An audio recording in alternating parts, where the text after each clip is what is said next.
대조적인 인물이 등장을 해요.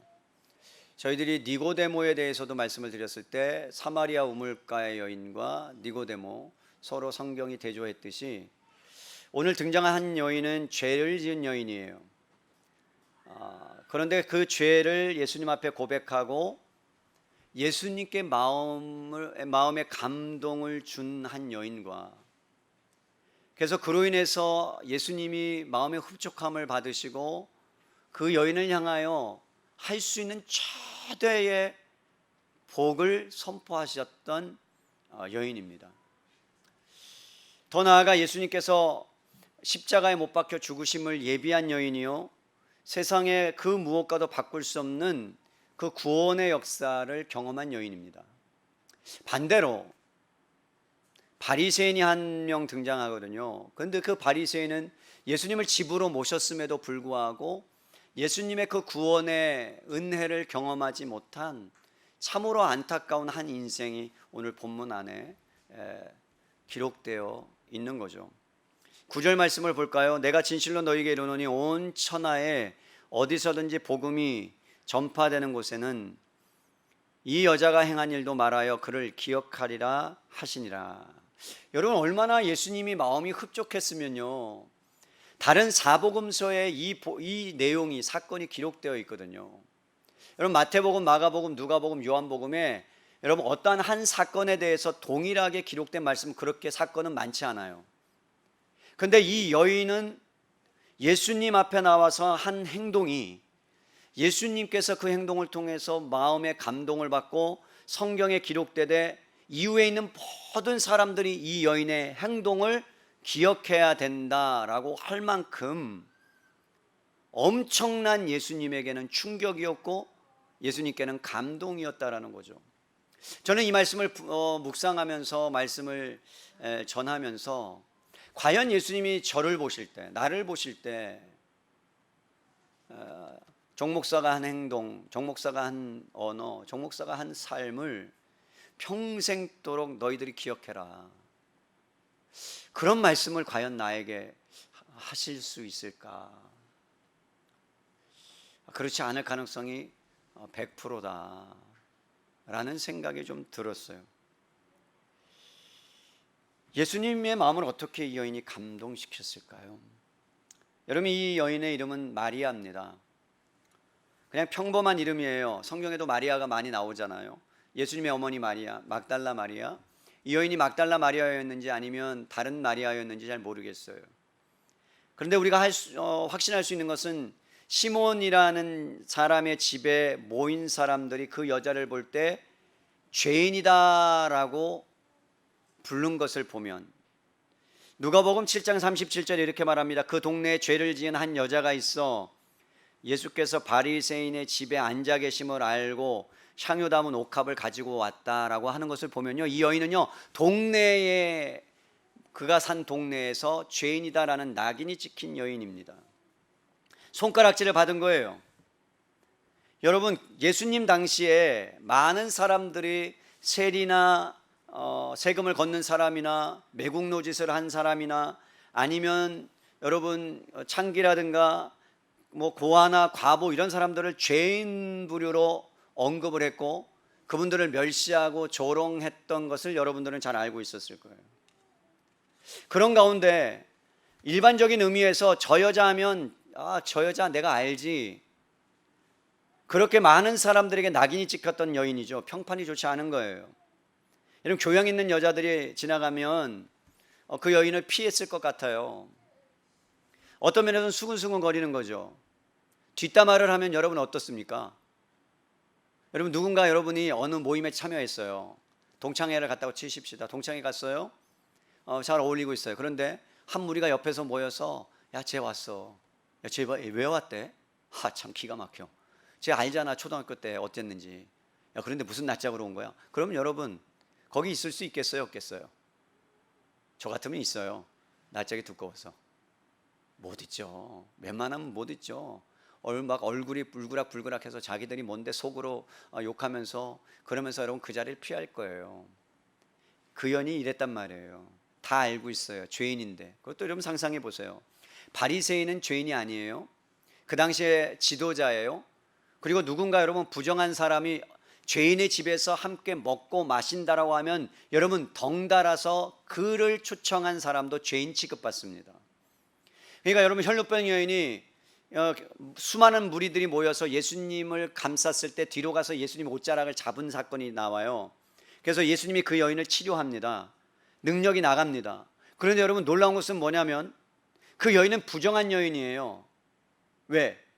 마르지 않는 피가 쏟아지는 병을 앓고 있었고 부정한 여인이기 때문에 그가 가는 곳마다 나는 부정한 여인입니다 라고 외쳐야 사람들이 그를 가까이 하지 않고, 그래서 그 여인과 접촉하지 않아야 돼요. 접촉하는 순간에 그 사람, 접촉한 사람도 옷을 스친 사람까지도 뭐라고요? 부지불식 중에 알지 못하는 사이에 그 사람을 만났다면 여러분 그 사람을 만난 사람, 접촉한 사람은 다 죄인으로 낙인 찍힙니다. 그렇다면 예수님도 죄인으로 낙인 찍히는 그런 상황.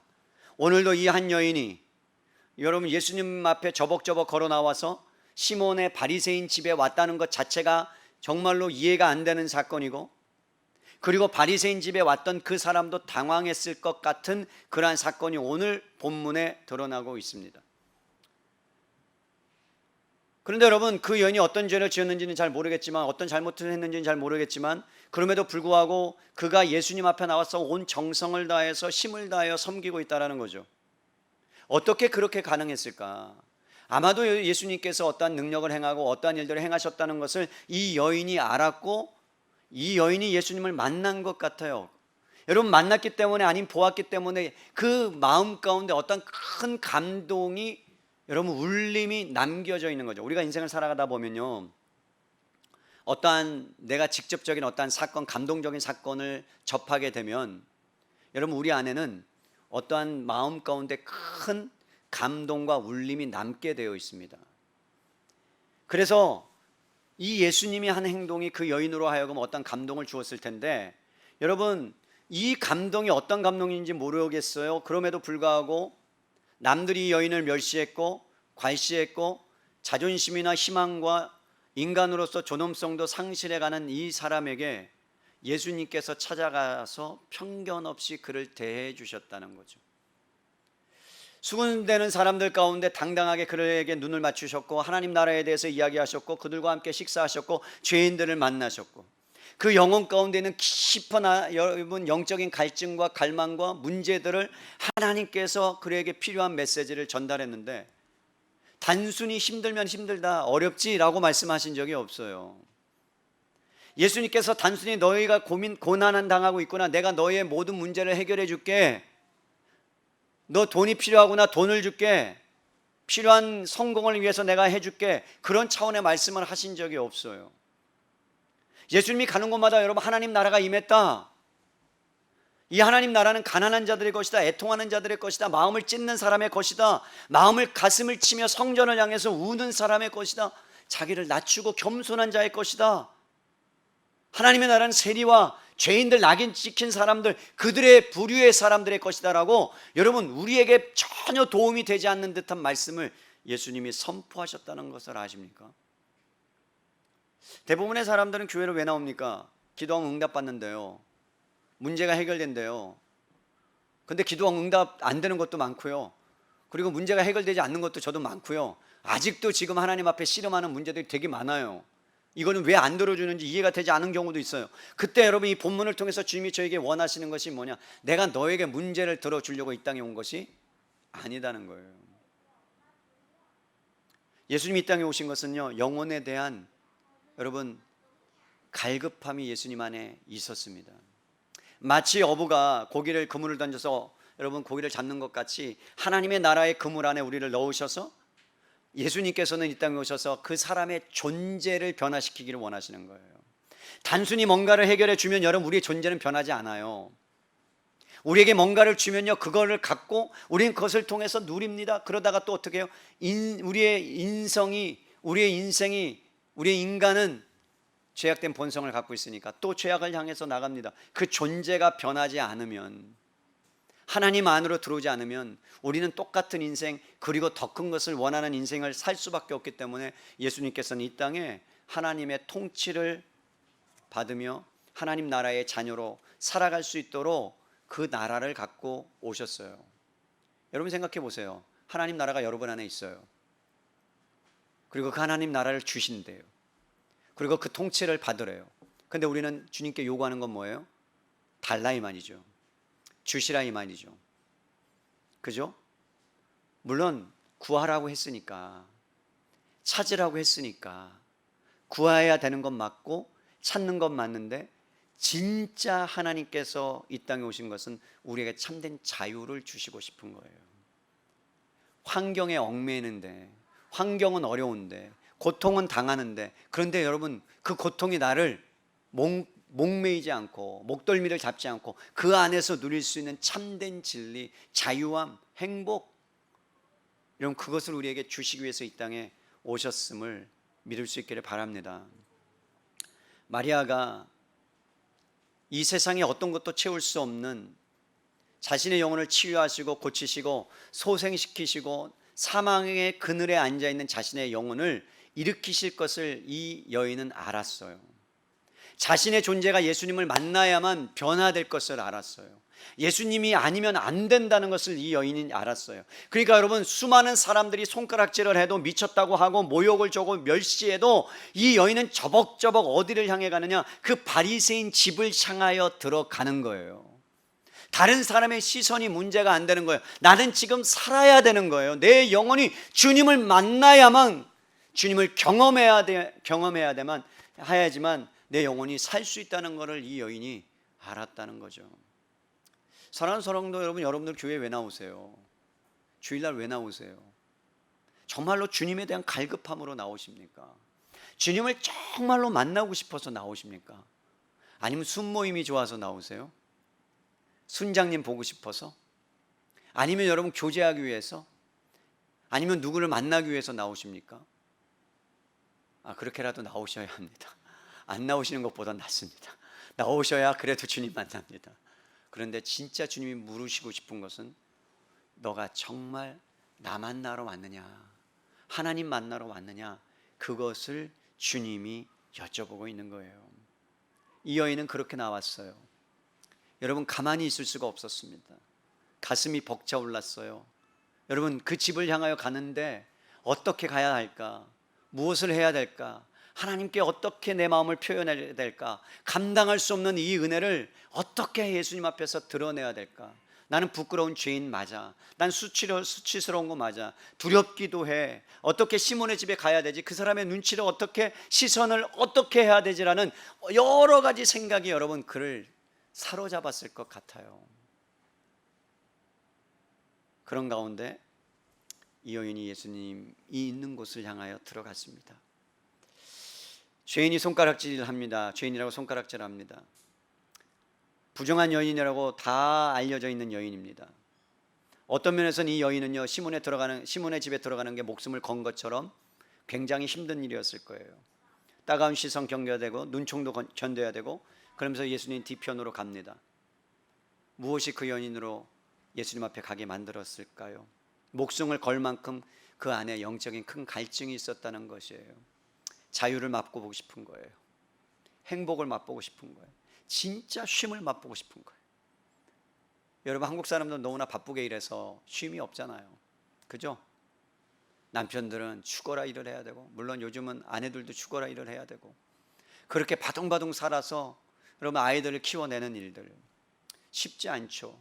여행 하나 가고 싶은데 따져보면 여행을 갈 수 있는 여력도 안 되고, 그러면서 인생을 살아가다 보면 어느새 나이는 들어가게 되고, 어느새 정말 우리 안에 인생을 왜 이렇게 살았는가라는 후회도 많이 하는 것처럼 보여집니다.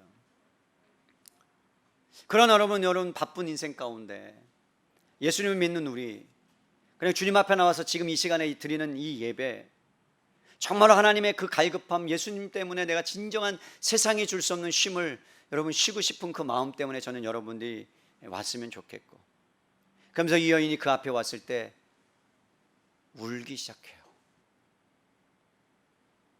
누가복음에 보면 눈물로 그 발을 적셨다고 합니다. 여러분 눈물로 그 발을 적셨다는 것은 과장된 표현이긴 하지만 그럼에도 불구하고 한없이 울었다는 거예요.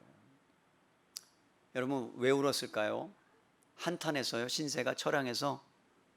남편이 나를 핍박하고 남들이 나를 무시하고 남들이 나를 조롱하니까 예수님 싹 다 죽여주세요, 그 인간 데려가 주세요, 그렇게 하면서 울었을까요? 내 자식이 속을 썩어요, 그것 때문에 울었을까요? 아니에요. 이 여인의 초점은요 다른 것에 있지 않았어요.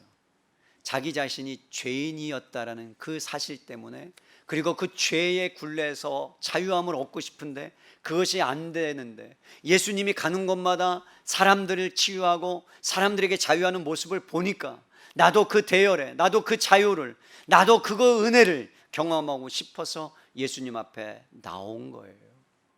그리고 세리를 찾아가시는 모습을 봤어요. 자기와 같은 부류의 사람을 찾아가시는 걸 봤어요. 남들처럼 멸시하지 않는 거예요. 그분 품에 가면 다 변화된 인생을 사는 것을 그는 목격하고 보았던 거예요. 그러면서 예수님 발 앞에서 예수님의 사랑을 느끼고 경험하고 그 여인은 한없이 눈물을 흘리고 있는 겁니다. 여러분, 다윗이라는 한 인물이 구약에 나오잖아요. 하나님의 마음에 합한 자, 하나님의 마음을 어떻게 위로해 드렸으면 그 마음을 합한 자라는 그 칭찬을 들었을까? 그런데 그의 삶을 보면요, 사실은 하나님의 마음에 합하지 않은 일들을 너무나 많이 했어요. 성전을 건축할 때 피를 많이 흘려서 성전을 건축하지 못했어요. 여러분, 우리아를 앞에 전장에 내보내면서 피를 묻혔어요. 밧세바를 함부로 취했어요. 그랬는데 여러분, 마음에 합한 자라고 그가 하나님의 칭찬을 받았던 이유는요, 그 자신이 하나님 앞에 나아가서 첫째 아이를 낳았을 때, 그를 데려갔을 때 여러분 한없이 눈물을 흘리고 주님 앞에서 가슴을 찢고 상한 심령을 가지고 주님 앞에 나아갑니다. 내가 죄인입니다, 주님. 주고 마땅한 사람입니다. 그럴 때 여러분, 성경에 말하기를 침상을 눈물로 적셨다라고 표현합니다. 침상을 눈물로 적실 것만큼 그 죄악이 얼마나 큰지를 다윗이 경험했고 알았던 것처럼, 성령이 나를 떠나는 그것이 나에게는 가장 저주입니다. 그렇게 고백했던 것처럼 이 여인은 지금 자기 자신이 죄인이라는 사실을 여러분 하나님 앞에서 고백하고 그것 때문에 눈물을 흘리는 거예요. 여러분, 여러분의 심령을 사로잡아서 주님께서 여러분들에게 용서와 자유와 기쁨을 선포하셨을 때를 기억하세요. 여러분이 주님을 처음 만나서 정말 한없이 눈물을 흘리면서, 쏟아지는 눈물을 흘리면서, 찬양의 눈물을 흘리면서 하나님 아버지, 주님의 은혜가 아니면 될 수 없습니다, 살아갈 수 없습니다 라며 고백하며 살았던, 그리고 그렇게 고백하며 하나님의 자녀가 된 그 기쁨이 너무나도 넘쳐서 온 세상이 변화된 것 같고, 바람이 부는 것, 나무 하나라도 너무나도 아름다워서 위대하고 높으신 그 하나님의 이름을 찬양하며 그렇게 경험했던 그 은혜, 전능한 하나님께서 이 땅에 오셔서 구약에 약속된 그 놀라운 언약을 성취하셔서 저와 여러분이 주님의 발 앞에 엎드려져서 거꾸라졌던 그 은혜를 여러분 기억하고 있습니까? 주님이 이 여인을 통해서 우리에게 하고 싶은 말씀은, 너가 이 여인처럼 그 은혜를 사모하느냐, 그 큰 사랑을 네가 다시 한번 회복하기를 원하느냐. 여러분, 이 마리아의 행동은요, 다른 사람이 봤을 때 당혹스러운 일이었어요. 남들이 보니까 과다하게 여겨졌나 봐요. 오늘 성경에 읽어보니까 여러분 보세요. 4절에 어떤 사람들이 화를 냈대요. 아니 지가 왜 화를 내? 자기가 왜 화를 내요? 아니 이 여인이 자기가 갖고 있는 것, 집에서 막 진짜 예수님을 보고 싶어서 여러분 갖고 온 향유를 깨트려서 이렇게 그냥 예수님 앞에 머리부터 발끝까지 부었는데, 오늘은 여러분 어디다 부었대요? 머리에 부었대요. 누가 보면 발에 부었대요. 그러니까 또 어떤 분들은 성경을 의심하는 분들이 이렇게 얘기하죠. 성경이 봐라, 틀리지 않냐, 왜 머리에 부었다고 그러고 왜 발에 부었다. 여러분 상상을 해보세요. 상식적으로 머리에 부으면 발까지 흘러요. 상식적으로 그거 갖고 어떤 분들은 이런 트집을 잡잖아요. 근데 오늘 본문에 뭐라 그래요? 어찌하여 너가 이 향유를 허비하고 낭비하냐, 이 말이에요. 여러분, 마리아가 분이 먼지와 때 묻은 발을 머리털로 닦고 입을 맞추는 것, 이거는 여러분 바리새인인 시몬이 해야 됩니다. 그때 당시에 관습은요, 주인이 누군가를 초청하면 그 집에 있는 하인이 물을 떠다가 그 초청한 발을 씻겨줘야 되는데, 이 사람은 지금 발을 씻겨주는 행위를 하고 있잖아요. 예수님을 주인으로 초청한 게 아니에요. 그러니까 오늘 1절 2절에 뭐라 그래요? 이튿날이 지나면 무교절과 유월절이 오는데 그때 예수님을 책잡아서 그를 죽이려고 밀란이, 여러분 절기 때 일어나면 안 되니까 그 후에 예수님을 잡아 죽이려는 계략을 세우고 지금 예수님을 초청한 거예요. 그러니까 추워도 예수님을 주인으로 모실 생각이 없었어요. 그 부류에 누가요? 이 여인이 가서 예수님을 주인으로 모신다니까요. 그런데 사람들이 뭐라 그래요? 그렇게 섬기니까 미쳤다고 하는 거예요. 여러분, 샹유 곧 오늘 순전한 나드라고 하는데 여러분들이 아시죠? 잘 아는 샤넬 아시죠? 몰라요? 모르는 게 이상한 거예요. 베네통, 루이스 뭐예요? 루이스, 루이비통. 내가 루이스 비션이라고 읽었다가 내가 죽을 뻔했어요. 나보러 그것도 무식하게 모르냐고. 난 몰라요. 내가 아는 거는 뭐 샤넬 정도만 알아요. 제가 한번 그 향수를 써봤기 때문에. 그런데 여러분, 이 순전한 나드는 상표 이름이에요. 이스라엘에서 이 상표가, 이 향유는 나지 않아요. 이스라엘에. 여러분, 히말라야 산맥 3,000m 4,000m에서 나는 나드라는 뿌리 깊은 나무에서 추출한 건데, 뿌리를 하나 뽑으면 1%만 나오는 거예요. 얼마나 값진 것인지 알겠죠. 그러니까 고산지대에 여러분 흙을 씻고 까다로운 과정을 해서 수입해 왔는데 상당한 운반비가 있고 막대한 세금을 내야 되는데, 오늘 300데나리온으로 치니까 하루 품삯이 1데나리온이에요. 그러면 여러분 오늘날 10만 원 정도 번다고 칠게요. 7, 8만 원. 그러면 이 가격은 얼마예요? 2천만 원에서 3천만 원의 값어치. 그 여인이 평생 동안 모았던 돈, 어떻게 모았는지는 성경에 안 나와요. 엄마 아빠가 그에게 물려줬는지, 갑오로 물려줬는지, 아니면 딸이 시집 간다고, 그 다음에 손주가 시집 간다고 할머니가 모았는지 여러 의견이 있는데, 어쨌든 피땀 흘려서 모았던 자기의 모든 전 재산과 소망과 희망과 정성이 감겨져 있는, 왜? 시집 갈 때 뭘 갖고 가요? 기름을 갖고 가요. 그래서 야곱이 여러분 구약에서 보니까 아빠 엄마를 떠나서 지금 나반으로 야밤 도주할 때 뭐 갖고 갔어요? 뭐 갖고 왔는지, 저를 그렇게 뚫어지게 쳐다보면 뭐 갖고 갔는지 몰라요. 뭘 갖고 갔어요?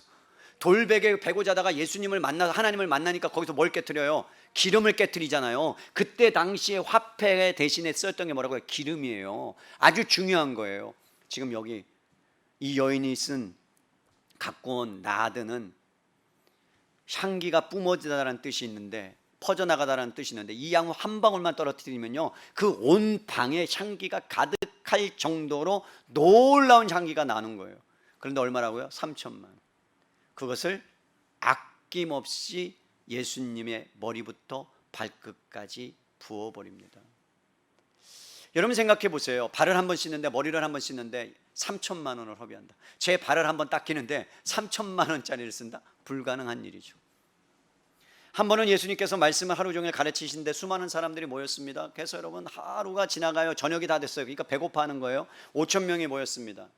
남자를 빼고, 남자만 개수한 거니까 2만 명이 모였습니다. 그런데 어떤 어린아이가 여러분 물고기 2마리와 보리떡 5개를 예수님 앞에 드립니다. 차고 넘치는 은혜가 있었어요. 그때 여러분 사람들이 질문합니다. 예수님, 여기 사람들을 먹이려면요 200데나리온이 필요해요. 한 1,500만 원 정도 필요해요. 그러면 이 돈으로 이 사람들을 2만 명을 먹이고도 남을 수 있어요. 그만한 값어치. 그런데 여러분 이 여인이 뭐라고요?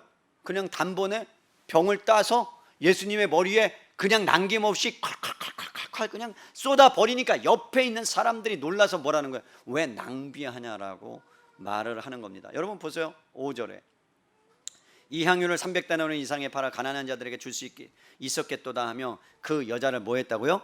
책망했다고요. 너는 왜 이렇게 무개명이야? 넌 대책이 안 서. 여러분 예를 들어 볼게요. 그럴 일은 절대 없어요. 제가 믿으니까. 우리 교회 한 분이, 목사님 제가 아파트를 한 채 있는데 팔았습니다. 안 놀래잖아요. 그렇게 안 할 거니까. 자, 팔았습니다. 그리고 드린다고 치십시다. 그럼 여러분 순에서 나눴어요. 순에서, 순장님 제가 말씀을 듣다가 은혜 받고 내가 갖고 있는 아파트를 팔아서 주님께 드리기로 했습니다. 그럼 여러분 반응이 어떻게 해요? 순장님 우리 순장님 말씀하세요. 드디어 김 집사님 미치셨군요. 네, 큰일 납니다. 이거 잘 생각하셔야 됩니다. 그리고 합리적으로 논리적으로 따지셔야 합니다. 그리고 고민해 보셔야 합니다. 사단의 음성일 수 있습니다.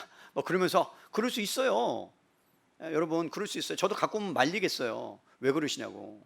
근데 그럴 사람이 없어서 못 말려요. 저는 말릴 수가 없어요. 말릴 수 있는 그런 것이 오면 좋겠어요. 나도 한번 말려보게. 괜찮아요 집사님. 됐어요. 좀 말릴 수 있어요. 수많은 사람이 됐어요. 괜찮아요. 이러고 싶은데 아무도 안 와. 그게 문제인데. 근데 이 여인이 여러분 그런 상황 가운데 옆에 있는 사람들이 계속해서 책망하니까, 그러면서 그것을 팔면 가난한 사람, 합리적이잖아요. 가난한 사람 팔면요 2만 명을 먹일 수 있다니까요. 합리적이잖아요. 여러분, 우리 교회도 마찬가지예요. 우리가 우리가 개척교회예요. 우리는 아직도 개척교회예요. 개척교회인데 우리 교회가 10명에서 5명의 선교사님들과 교회를 섬겨요. 우리 교회도 후원하는 교회가 있어요. 여러분, 우리 교회를 후원해요. 다른 교회에서. 근데 우리 교회가 여러분 그 선교사님들은 후원하는데, 너희나 잘해.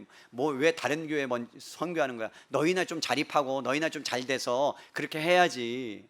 그렇게 여러분 그런 이야기를 들을 수도 있어요. 합리적으로 본다면 우리 교회를 위해서만 잘 되고 잘 먹고 잘 살 수 있어요. 근데 그게 성경이 말하는 하나님의 나라가 아니니까. 함께 하나님 나라를 이루어 가야 되니까.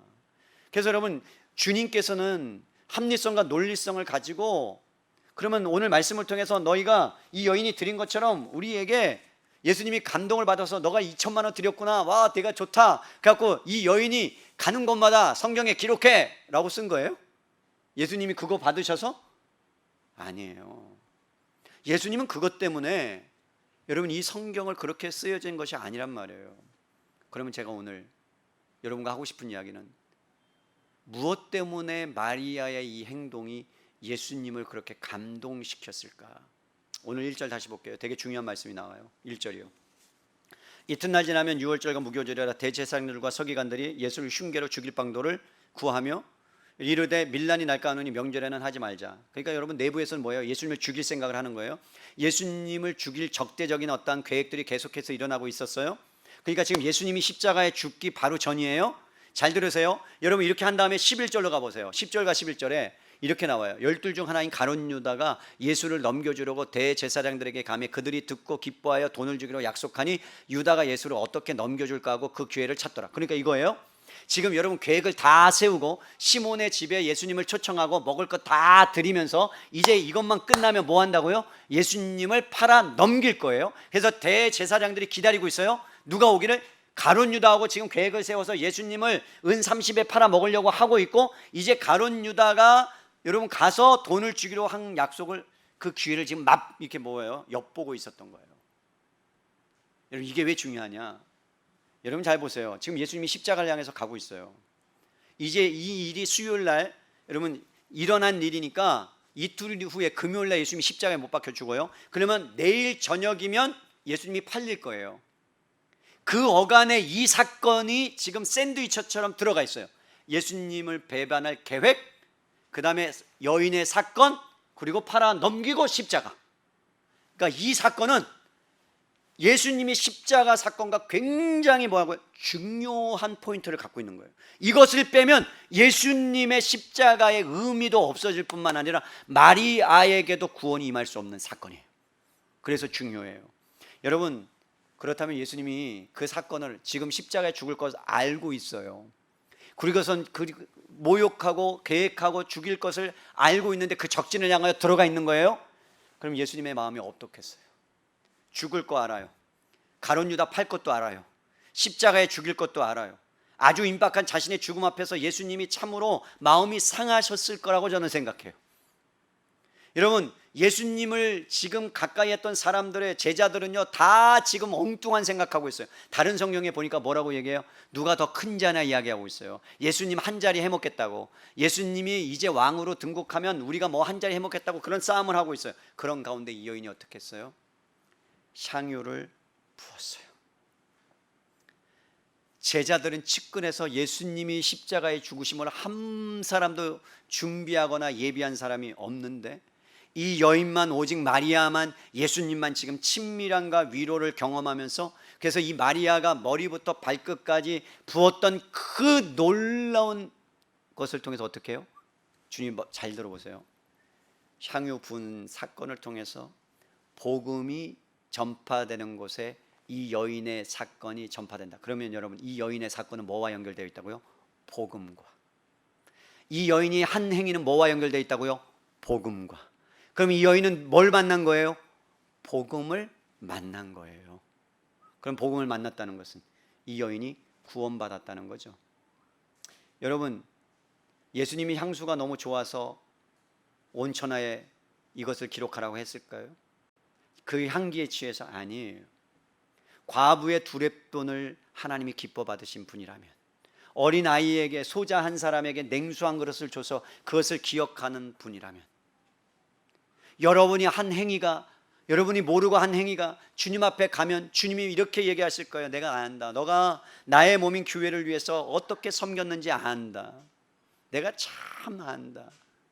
이런 말씀을 드려야 되는데 우리는 어떻게 하느냐? 대부분 하나님께 드려놓고 보면 그 다음에 딜을 하죠. 그죠? 아니에요? 딜을 해요. 하나님, 내가 이거 드렸으니까 주님 이거 응답하셔야 마땅합니다라고 딜을 해요. 그리고 안 들어주시면 또 화를 내요. 왜 안 들어주시냐고. 그리고 더 나가요. 나를 배를 째라고 작정기도 들어가요. 그리고 20일 작정기도, 안 되면 또 뭐래요? 금식기도 들어가요. 여러분, 금식기도 작정기도는 그렇게 하라고 있는 게 아니에요. 내 뜻을 꺾고 하나님의 뜻을 관철하기 위해서 작정기도가 있는데, 우리는 내 뜻을 관철하기 위해서 작정하며 들어가는 기도가 작정기도, 잘못된 기도예요. 여러분, 이 여인이 지금 예수님 앞에서 드린 것, 그래서 우리는 하나님 앞에 여러분 기도하다가 나중에 뭐라고 그러냐면 또 5년 전에 드린 걸 또 끄집어내, 3년 전에 드린 걸 또 울고서 또 끄집어내. 그래서 하나님 앞에 나 이거 예전에 드렸으니까 이쁘게 봐주세요, 그렇게 얘기할 때도 있단 말이에요. 근데 이 여인은 그러한 생각이 없이 주님 앞에 나왔어요. 내가 이것을 드렸으니까 당신이 나에게 이것을 베풀어 주십시오가 아니에요. 그 여인은 그저 예수님의 사랑이 얼마나 위대하고 큰지를 알기 때문에 나도 그 사랑을 경험하고 싶고 받고 싶고 누리고 싶다라는 그 마음 때문에 이 여인이 나왔다는 거죠. 근데 제자들은요, 그 여인의 동기를 공격해요. 순수한 사랑을 공격해요. 뭔가 잘못했어, 뭔가 이상해, 그러면서 공격해요. 그럴 때 여러분, 예수님이 어떻게 반응하나 보세요. 6절에 예수님께서 이르시되 가만 뭐라고요? 두어라. 너희가 어찌하여 그를 괴롭게 하느냐. 그가 내게 뭐를 했다고요? 좋은 일을 했다, 착한 일을 했다. 다른 말로 표현할게요. 너희가 알지 못하는 복음의 역사를 위한 일을 했다.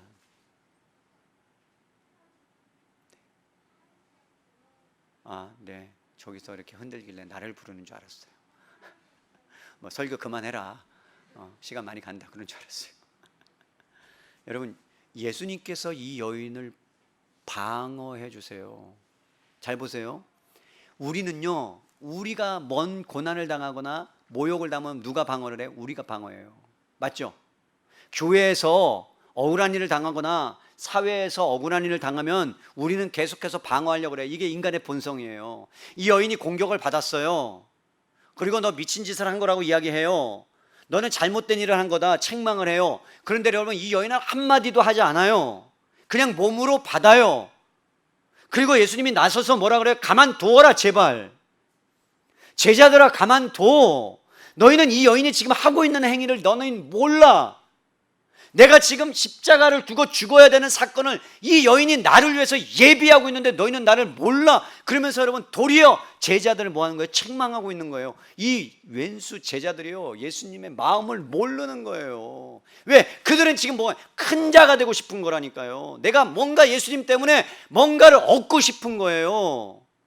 여러분, 예수님을 만난다는 거, 교회를 다닌다는 거, 신앙생활을 한다는 건요, 내가 뭔가를 쟁취하고 성취하는 게 아닙니다. 아멘 하십시다. 뭔가를 얻어내려고 온 게 아니에요. 때가 되면 주세요, 주님이. 근데 우리는 그것 때문에 하나님 앞에 뭔가를 드려서 나 예쁘지요, 나 이거 했으니까 주십시오라고 하는 건 기독교가 아니에요. 제가 말씀드리죠, 기독교는 기브 앤 테이크가 아닙니다. 주님이 나에게 사랑을 주셨으니까 내가 뭔가를 드려야 되고, 내가 주님께 드렸으니까 주님이 나를 뭐 해줘, 그게 아니에요. 우리는 그냥 조건 없는 사랑을 받았어요. 아멘입니까? 아니 나 같은 사람을 하나님이 구원할 이유가 뭐예요? 나보다 훨씬 더 탁월한 목사가 많고 목사님들이 많고 나보다 훨씬 더 여러분 탁월한 분들이 많은데 나 같은 사람을, 저 같은 사람을 예수님 뭐하러 구원하십니까? 그냥 그저 사랑하신 거예요. 이해가 안 돼요. 저는 제가 너무 제 자신을 알고 있기 때문에.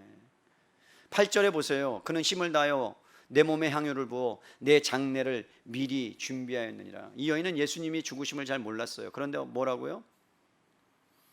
예수님의 죽으심을 예비한 사건임을 나중에 깨달았겠죠. 그냥 그저 예수님을 사랑해서 드렸는데.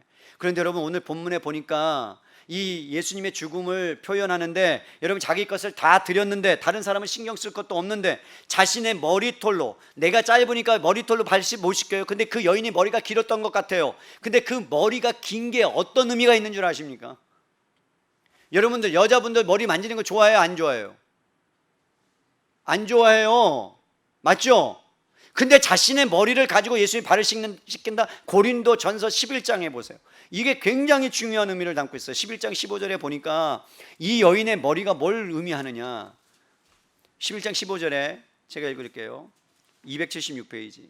만일 여자가 긴 머리가 있으면 자기에게 영광이 되나니, 자기의 자존심과 자존감과 영광이라고 그랬어요. 그 머리가. 그런데 긴 머리는 가리는 것을, 긴 머리는 가리는 것을 대신하여 주셨기 때문이니라. 그러니까 긴 머리가 자신의 영광의 여인의, 그러니까 머리를 만진다는 거, 머리를 여러분 예수님의 발을 씻긴다는 거 뭘 포기한다는 거예요? 자기의 모든 것을 포기하고 예수님만이 영광됨을 인정하는 행위예요. 이게 머리로 발을 씻긴다는 거. 제가 양육반 숙제 낼 수도 있어요. 머리 긴 분들은 남편의 발을 씻기시라고 머리로. 그럼 머리 짧은 분들은 길어야 돼요. 기르셔야 돼. 너무나 놀라운 자기 영광을 포기하고. 그래서 여러분 그러한 일들이 어떻게, 그럼 이 여인이 그렇게까지 할 수 있었던 이유, 이건 찾아봐야죠. 누가복음 7장의 47절. 이 여인이 그렇게 행동을 할 수 있었던 거는요, 성경에 마가복음에는 나오지 않고 똑같은 성경이 기록되어 있는 마가복음 7장 47절이 이렇게 기록되어 있어요. 여러분 46절부터 볼게요. 아니 44절부터 보죠. 그 여자를 돌아보시며 시몬에게 이르시되 이 여자를 보느냐? 내가 내 집에 들어올 때 너는 내게 발 씻을 물도 주지 아니하였으되 이 여자는 눈물로 내 발을 적시고 그 머리털로 닦았으며 너는 내게 입맞추지 아니하였을 때 그는 내가 들어올 때부터 내 발에 입맞추기를 그치지 아니하였으며 너는 내 머리에 감난유도 붓지 아니하였을 때 그 향유를 내 발에 부었느니라. 이러므로 내가 네게 말하노니 그 여자애에게 말해요. 그의 많은 죄가 사하여졌도다. 이는 그의 사랑함이 많음이라. 사함을 받는 일이 적은 자는 적게 사랑하느니라. 그러니까 이 여인은 뭐라고요? 자기 자신이 하나님 앞에서 얼마나 큰 죄인인가를 깨닫고 그 사랑을 받은 만큼 한 거예요. 그 은혜가 너무나도 크니까 자기가 그 은혜를 감당하지 못해서 어떻게 하면 하나님의 사랑을 표현할 수 있을까?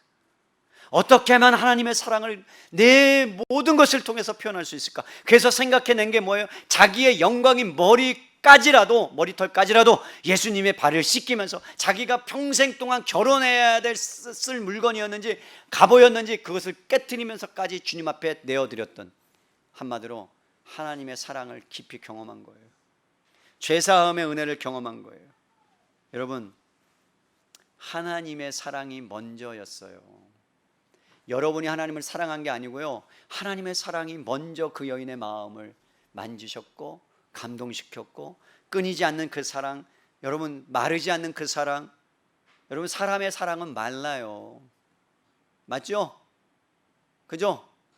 남편과 아내가 처음에 사랑했던 그 불같은 사랑이 지금도 있어요? 정으로 살아요. 아니에요? 나중에는 뭐가 된다 그랬어요? 동지예요. 동지애로 살아요. 여보, 동지인 거 알지? 응. 그러면서 살아요. 무슨 사랑이에요? 물론 그 사랑이 있어요.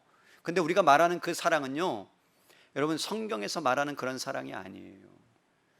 여러분, 예수님의 사랑은 우리가 받을 수 없는 사랑이고 감당할 수 없는 사랑이고 결코 경험할 수 없는 사랑이고 마르지 아니한 사랑이고 흘러넘치는 사랑인데, 그 사랑을 예수님이 먼저 우리에게 여러분 주셨고 이 여인은 그 사랑을 경험한 거예요.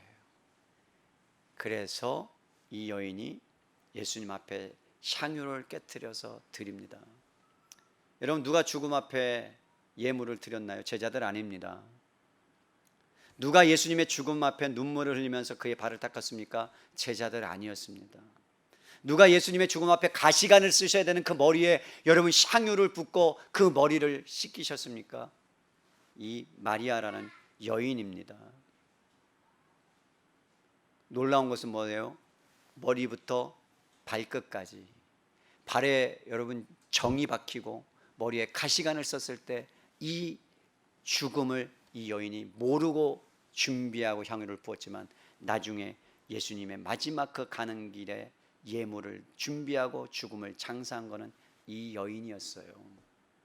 그래서 예수님이 대단하다, 놀랍다, 너가 내 마음을, 너는 한 행동을 모르지만 너가 그 사랑을 나에게 표현해 줬구나. 그러면서 예수님이 나중에 머리부터 발끝까지 완전히 깨어지셔서 옥합을 깨트리시듯이 여러분 향유가 부어져서 온 방에 진동하듯이 예수님이 머리부터 발끝까지 십자가에 깨트려 주셔서 온 세상에 향기가 되어 여러분 구원의 역사를 펼쳐간 사건이에요.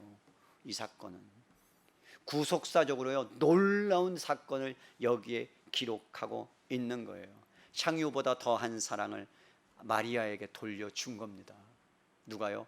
예수님께서. 사랑하는 성도 여러분, 예수님은 우리를 위해서 자신의 피를 다 쏟으셨어요. 한 방울도 남김없이요. 이 여인도 예수님께 그 사랑을 한 방울도 남김없이 다 깨트려 부었어요. 우리 모두는 죄에 빚진 자들이에요. 우리가 세상에서 여러분 빚을 지면 고달픕니다. 전화 옵니다. 집에 찾아옵니다. 차 앞딱지가 붙습니다. 그러면요 얼마나 고통스러운지 여러분들은 모르실 거예요. 잠을 못 잡니다. 피해 다녀야 합니다. 그리고 나중에는 가장이 견디다 못해서 하지 말아야 될 목숨을 끊는 일까지 나가는 게 세상에 빚을 진 사람들이에요. 그런데 우리는 영적인 죄에 눌려 있었던 사람인데 죄에 빚진 자들이에요. 어떤 면에서는. 그런데 여러분 찢겨진 인생 가운데 더러운 죄로 인해서 억눌진 인생 가운데 예수님이 찾아와 주셔서 우리의 죄를, 우리의 인생의 파탄을, 갈기갈기 찢긴 인생을 구원해 주셨다면 이 여인이 그 향유를 부었을 때 여러분 그 여인의 죄도 그 여인의 부정한 것도 다 씻겨져 나간 거예요. 그래서 예수님이 그에게 가만두어라, 다른 사람들에게 이 여인이 나의 죽음을 예비한 것이다 라는 복음을 그에게 선포한 겁니다. 저는 이 말씀을 통해서 예수님의 사랑을 받은 자들이 어떻게 사랑을 나타내야 되는가, 거기에 대한 도전을 오늘 말씀이 하신다고 생각합니다. 사랑은요 여러분 예전에 광고 아세요? 사랑은 뭐 하는 거야? 네? 움직이는 거예요. 사랑은. 여러분 여보 사랑해, 여보 사랑해 말로 하는 건 사랑이 아니에요. 여자들이, 아내들이요 사랑을 받고 싶죠? 안 받고 싶구나. 받으면 뭔가 이상한 거야. 여러분 남편들이 말로 하는 것은 여자분들 입장에서는 잘 안 느껴지는 거죠. 그죠? 맞죠? 아멘 하셔야 그게 옳다고 느껴집니다. 맞으세요? 말로 하는 것은 조금 느껴지지만 행동을 보여달라 이 말이에요. 뭐 목걸이를 사준다거나 뭐 팔찌를 주거나 안아준다거나. 그래서 사랑은 행동이에요. 예수님이 이 땅에 그냥 너희를 사랑한다라고 했다면 안 믿겨져요. 근데 자신의 몸을 머리부터 발끝까지 십자가에 죽여서 주잖아요. 희생하시잖아요. 그래서 여러분 사랑이라는 것은 진정한 행동이 동반되지 않으면 허황된 거예요. 우리가 여러분 예수님을 사랑한다고 하고 찬양하고 기도하는 자리에 나와서 하나님을 높이고 예배한다고 사랑하는 것 맞는 것처럼 보이는데 바리새인이 우리보다 훨씬 더 잘했다니까요. 새벽 예배 나오고 수요 예배 나오고 금요 기도에 나오고 여러분 금식하고 11조하고 헌금하고 다 했는데 예수님을 사랑하지 않는다라고 예수님이 판단하세요. 너희가 나를 사랑하지 않는다. 나는 너희를 도무지 모른다. 내가 너희를 알지 못한다. 내가 귀신 일 쫓아내고 주님 앞에 나와서 뭐도 하고 이 일도 하고 헌신했는데 예수님 저 아시지요? 라고 하니까 예수님이 난 너 몰라 그러는 거예요. 얼마나 황당한 사건이 일어납니까? 그 얘기는 뭐예요? 그 마음에 예수님을 향한 마음이 담겨져 있지 않다는 거예요.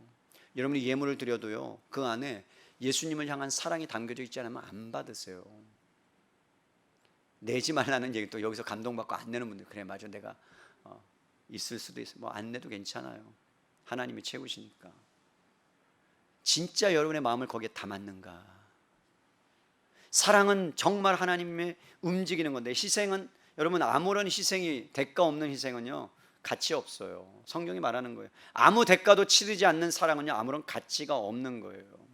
여러분의 입술이 하나님을 사랑한다라고 고백하고 인정하고 찬양해도 관건은 하나님께서 그것을 인정하시나에 달려 있어요. 제가 마지막에 하늘나라에 가서 주님 오시는 그날 갈 거예요. 그런데 주님께서 저에게 하시는 말씀이, 하나님 제가 아시죠? 제가 하나님을 위해서 이렇게 헌신하고 내가 하나님을 위해서 이렇게 드렸고 내가 하나님을 위해서 이렇게 한 걸 아시죠? 그랬을 때 난 두려운 게 뭐냐? 그거 나 모르겠다, 잘 모르겠다 라고 하실까 두려워요. 그 이야기는 뭐냐? 내 안에 정말 진심으로 하나님을 사랑하는 마음이 담겼느냐? 뭐를 할 때도, 일할 때도, 직장에서 살아날 때도 그렇지 않는다면 여러분 그것은 아무 소용이 없다는 거예요. 여러분 뭐라고 말해요? 사랑은 오래 참고 시기하지 아니하고 온유하며 투기하지 아니하며 인내하며 참으며 견딘다. 근데 사랑이 어떻게 표현된다고요? 맨 처음에 오래 참고 중간에 들어가고 견딘다. 두 가지가 있어요. 사랑은 뭐다고요? 오래 참고 견디는 거예요. 어려워요, 안 어려워요? 어려워요, 안 어려워요? 이 왼수 같은 남편 참아야 되는데 어려워요, 안 어려워요? 자식 참아야 되는데 어려워요. 그게 사랑이에요. 왜? 아파요. 많이 아파요. 정말 아파요. 사랑하니까. 자식을 사랑하면요 아파요. 안 사랑하면요 내버려둬요. 네 맘대로 살아라. 근데 아프니까 우는 거고, 힘드니까 고통하는 거고, 아프니까 참는 거예요. 그게 사랑이에요. 예수님이 그러셨어요. 얼만큼 참는다고요? 우리가 또 배반해도 참아요. 우리가 또 떠나도 참아요. 기다리세요. 고멜처럼 계속 떠나는데 다른 남자 찾아가고 다른 남자 찾아가고, 데려오면 또 다른 남자 찾아가고, 또 데려오면 다른 남자 찾아가고, 또 데려오면 다른 남자 찾아가고. 이스라엘 백성이 하나님을 배반하고 하나님을 배반하고 하나님을 배반하는데 계속해서 기다리는 사람. 여러분 그 사랑 우리도 하나님의 은혜를 받으면 할 수 있습니다. 그래서 이 마리아가 하나님이 인정하시는 그 은혜를 경험했기 때문에 자기의 전 존재를 드릴 수 있었던 거예요. 저는 여러분들이 다른 것 아니고 전 존재를 하나님 앞에 드려 하나님의 마음에 합당한 자, 그냥 주님의 마음을 시원케 해드리는 자들이 되었으면 좋겠습니다. 여름에 여러분 냉수 마시면 갈증이 쫙 풀리는 것처럼 여름 냉수 같은 시원한 그러한 인생들 살아가시기를 주님의 이름으로 간절히 부탁을 드립니다. 아멘.